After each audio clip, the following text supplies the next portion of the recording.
तेरी वाणी जीवन की रोटी, नैनों की ज्योति अंधेरा मिटाती।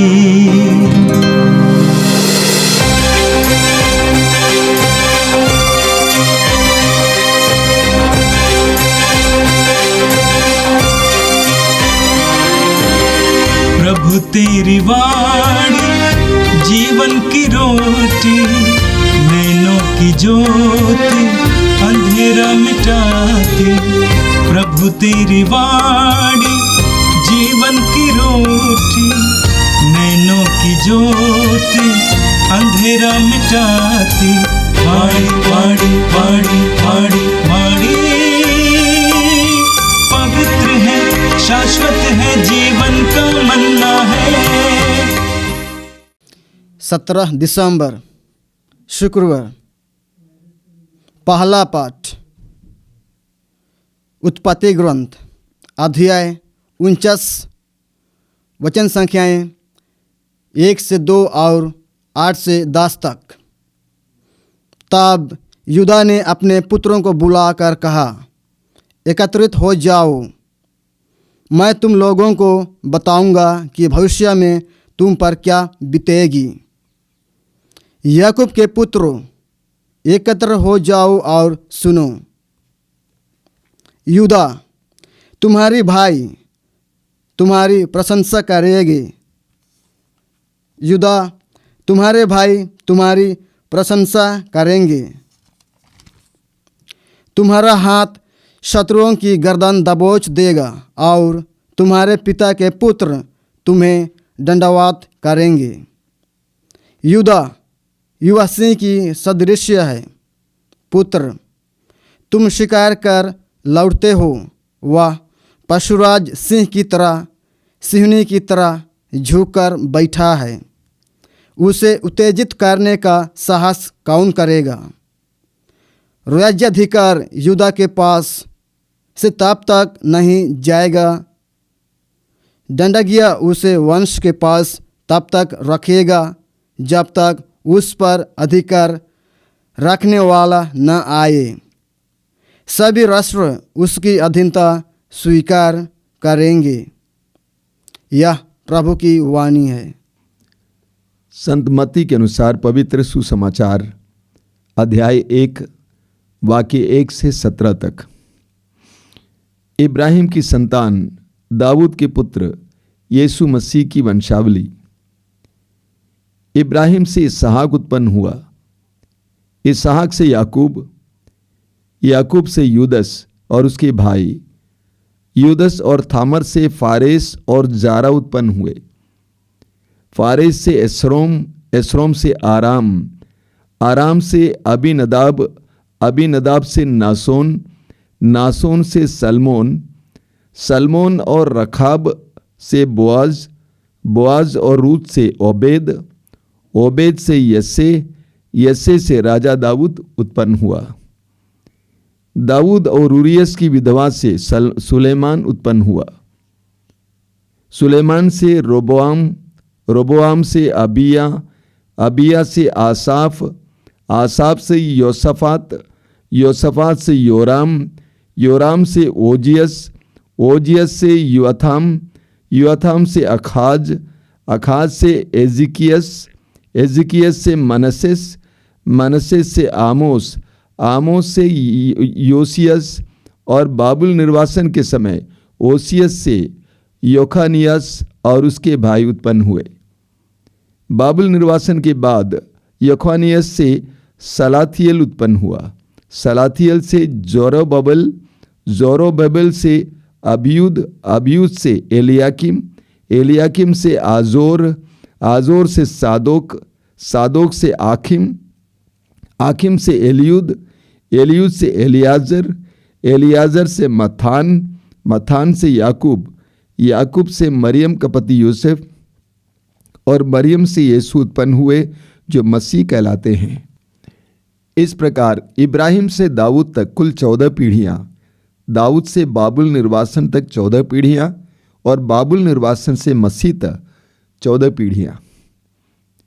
यह प्रभु का दिव्य सुसमाचार है। ख्रिस्त प्रभु की जय। मेरे प्रिय भाई और बहनों, आज 17 दिसंबर है।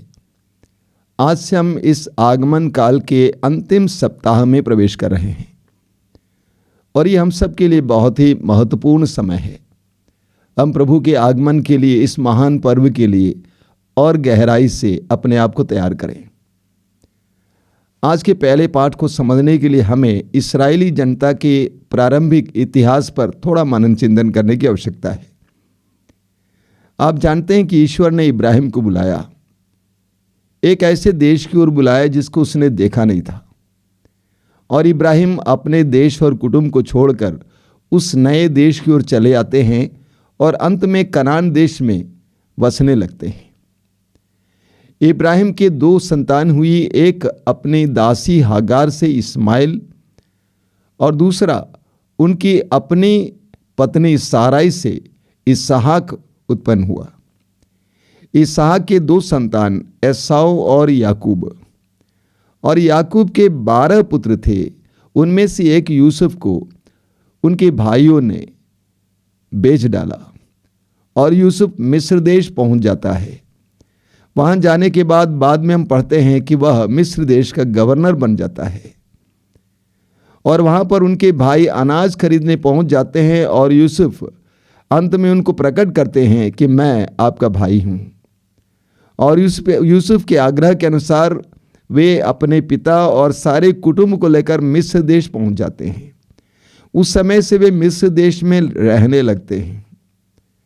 उसके बाद 400 साल के बाद वही लोग, जब मिस्र देश के लोगों ने उनको गुलाम बना दिया था, ईश्वर की विशेष कृपा द्वारा मूसा के नेतृत्व में फिर एक बार कनान देश वापस पहुंच जाते हैं। वहां पहुंचने के बाद वे बस गए, लेकिन उनको अलग अलग प्रांत दिया गया, अलग अलग प्रदेश दिया गया, और एक एक प्रदेश को याकूब के 12 पुत्रों का नाम दिया गया और उनका वंश वहां रहने लगा। आज के पहले पाठ में आपने देखा कि मिस्र में रहते समय याकूब अपनी मृत्यु से पहले अपने 12 पुत्रों को इकट्ठा करते हैं और उन्हें आशीर्वाद देते हैं, और विशेष रूप से यूदा को आशीर्वाद देते हैं, जिसके बारे में आज के पहले पाठ में आपने सुना। क्या आशीर्वाद है?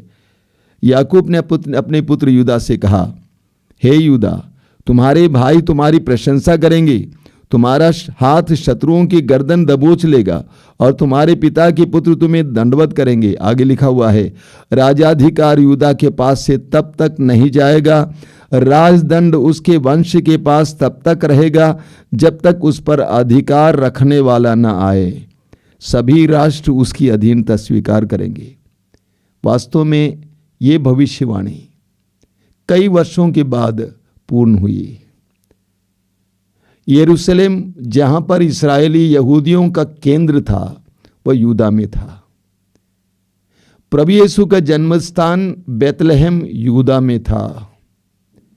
इस प्रकार याकूब की यह भविष्यवाणी वर्षों बाद पूर्ण होती है। आज के सुसमाचार में हमने प्रभु यीशु की वंशावली के बारे में सुना।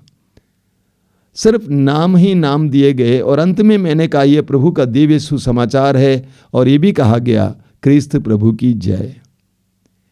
तो आप सवाल करेंगे, इन नामों में क्या संदेश है?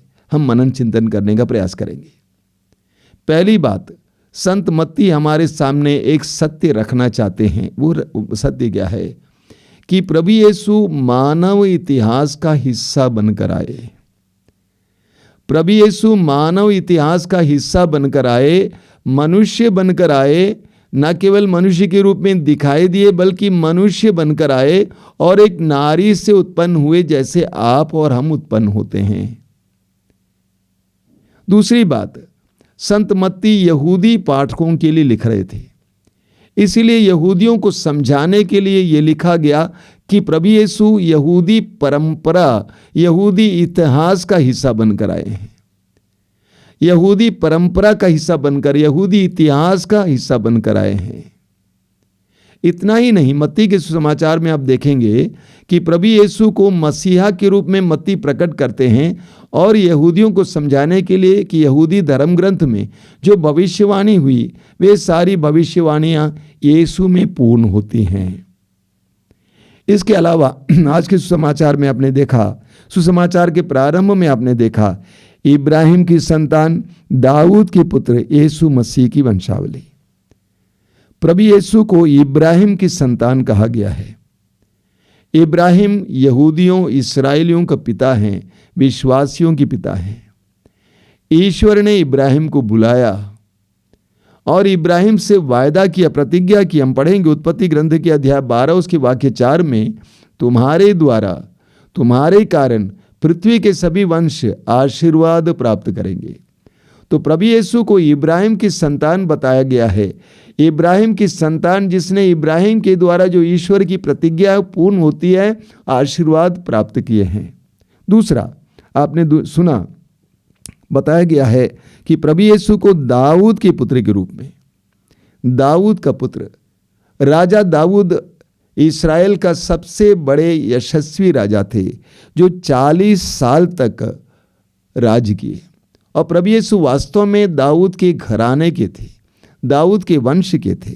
हम पढ़ेंगे सामुएल के दूसरे ग्रंथ के अध्याय 7 उसके वाक्य 16 में लिखा हुआ है, प्रभु ने दाऊद से कहा, इस तरह तुम्हारा वंश और तुम्हारा राज्य मेरे सामने बना रहेगा और उसका सिंहासन अनंत काल तक सुदृढ़ रहेगा। इसी बात को हम पढ़ेंगे लूकास के सुसमाचार की अध्याय 1 में 32 और 33 में।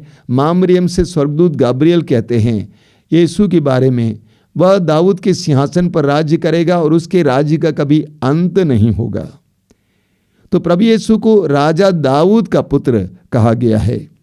आगे हम देखेंगे बाबुल निर्वासन के बारे में बताया गया। यहाँ पे जब नाम बताया जा रहा था तो बाबुल निर्वासन के बाद उससे पहले बताया गया है।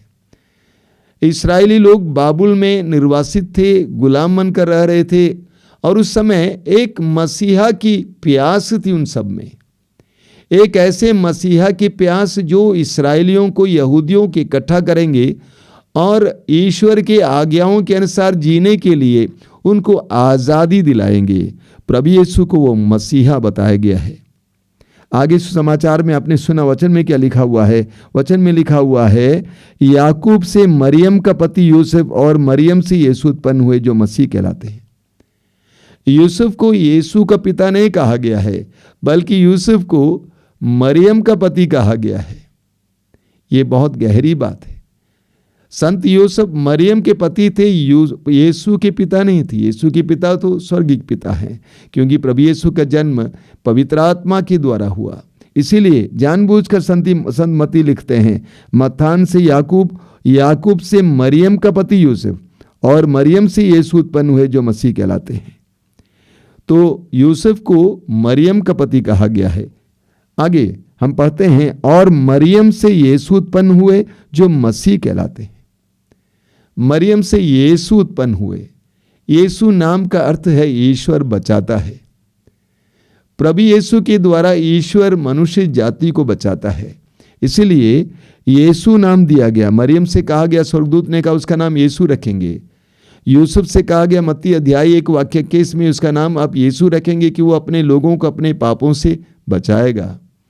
तो यीशु नाम का अर्थ है ईश्वर बचाता है, जो मसीह कहलाते हैं। मसीह का अर्थ है अभिषिक्त। प्रभु यीशु अभिषिक्त थे, पवित्र आत्मा के द्वारा अभिषिक्त थे। लूकास अध्याय 4 वाक्य 18 और 19 में आपने पढ़ा है, प्रभु यीशु स्वयं कहते हैं कि पवित्र आत्मा ने मुझे अभिषेक दिया है, मुझे भेजा है, जिससे मैं दरिद्रों को सुसमाचार सुनाऊं, अंधों को दृष्टिदान का और बंदियों को स्वतंत्रता का संदेश सुनाऊं। तो प्रभु यीशु अभिषिक्त हैं। प्रभु के जन्म के उत्सव से पहले हमारे सामने प्रभु की वंशावली रखी गई है। इसके द्वारा संत मत्ती और कलीसिया हमें बताना चाहती है कि प्रभु यीशु मनुष्य जाति का हिस्सा बनकर आए, मनुष्यों में मनुष्य बनकर आए। उन्होंने हमसे इतना प्रेम किया कि अपने आप को हमारी तरह बनाए। यूहन्ना अध्याय 3 वाक्य 16, वहां पर हम पढ़ते हैं, ईश्वर ने हमसे इतना प्रेम किया कि उसने अपने एकलौते पुत्र को हमारे लिए अर्पित किया। और प्रभु यीशु हमसे इतना प्रेम करते हैं कि हमारी तरह बन जाते हैं।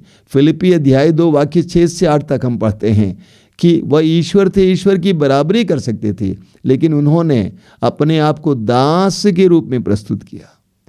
प्रभु यीशु एक दास बनकर, मनुष्य बनकर हमारे पास आते हैं।